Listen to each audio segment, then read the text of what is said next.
You might be familiar with the movie High School Musical 2, in which we can see the students gather around and scream, "We're all in this together." Although, as wonderful as this idea that I'm involved in your issues, and you're involved in mine, and we're all gonna solve this together like one big happy family seems fantastic, it really only seems to ever work in movies. This approach isn't all that practical and leads to a lot of shortcomings. So, taking this into account, the Biden administration should handle relationships with North Korea not like the actors of High School Musical, but with a different approach. We should maybe not do this together, and let's see what happens.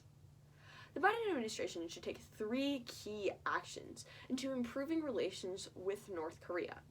Number 1, the United States should grant North Korea normal trade regulations. Number 2, the United States should hold a summit specifically with North Korea. And number 3, the United States should leave them alone. Firstly, the United States should grant North Korea normal trade relations. For almost every other country in the world, the US has normal trade relations with them. This means that there aren't these 2 incredibly intense pillars of regulation that they need to meet in order to trade with the US. Now, some might say that, hey, this will mean that it's going to change our economy and we're going to see increased trading with them. It's going to lead to unexpected outcomes within our own economy. But here's the thing. These trade regulations don't exist in the European Union because countries over there don't see it as a standard to be part of the WTO. And now, in the European relations, North Korea isn't a huge player. Honestly, they don't do a lot of trading at all. So because of this, the US really has nothing to fear.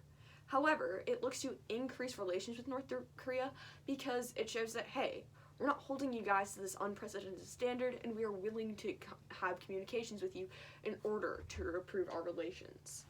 Secondly, the US should look to have a one-on-one conversation with North Korea about what do we do next in the form of a summit. However, this summit should be different than previous summits. This summit should not be centered around the idea of nukes and how we disarm them. However, it should be based on the ideas of separating the judicial branch away from the other 2 branches in North Korean government. As it stands, although they technically have the same 3 branches that the United States government has, they are all kind of mingled together as one. They act as a whole, and you see a lot of crossing over. Now, one of the best ways analysts have discovered to solve a lot of the problems that might be experienced that we might call inhumane would be the separation of the judicial branch from the executive and the legislative branch. This would mean that things like judicial review would be able to be upheld, and the people of North Korea would be able to be accurately judged. This would mean there would be an increase in human standards, and because of that, the US could help facilitate that, and that's exactly what we would look to do in the summit that we would have with North Korea.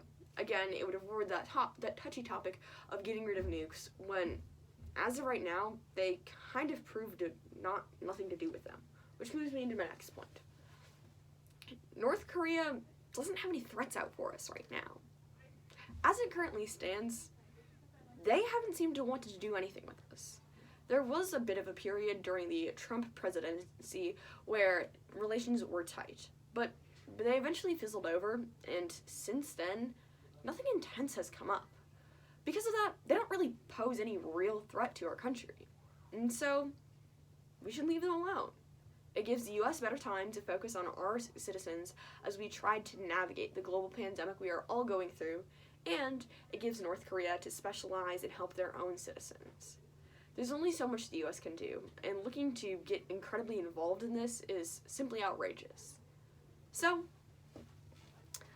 unlike the actors of High School Musical, no, we're not quite all in this together.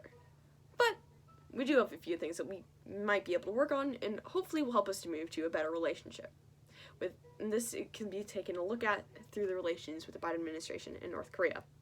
Number 1, we should give them normal trade regulations in order to foster a pleasant relationship with them and encourage trade and essentially kind of tell them on paper, hey, we're cool. Number 2, we should look to hold a U.S. and North Korea specific summit in order to talk about the separation of their judicial branch from the executive and the legislative branch in their country. This would look to increase the humanitarian rights of the people, and ultimately, that's the only real reason why the U.S. should be interested in foreign affairs anyways. And number 3, outside of those two efforts, the U.S. should pretty much leave North Korea alone. They're not posing any huge threat to us as it stands right now, and so unnecessary involvement is exactly that, unnecessary. Thank you for listening to my presentation today, and hopefully the Biden administration will be able to learn a thing or two from our lovely Troy Bolton. Thank you.